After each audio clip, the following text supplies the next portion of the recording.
একসময় যে দেয়ালে আঁকা ছিল শহীদদের মুখ, প্রতিবাদের আগুন আর স্বপ্ন দেখানো স্লোগান, সেই দেয়াল আজ নতুন রঙে ঢেকে দেয়া হচ্ছে।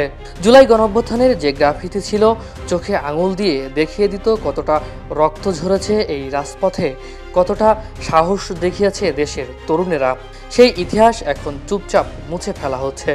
দেয়ালে উঠে আসছে নতুন চিত্র, যা হয়তো শিল্পের দিক থেকে সুন্দর, কিন্তু হারিয়ে যাচ্ছে তার গভীরতা, প্রতিবাদী চেতনা।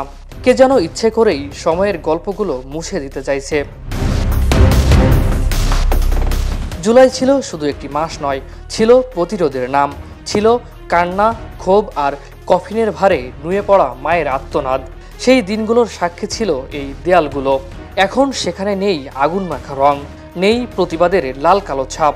তবুও শহরের মানুষ চুপ করে থাকে না। অনেকেই স্মৃতি ধরে রাখতে ছবি তোলে, কেউ কেউ আবার নতুন করে দেয়ালে লেখে। মুছে গেলেও মুছে যায় না ইতিহাস।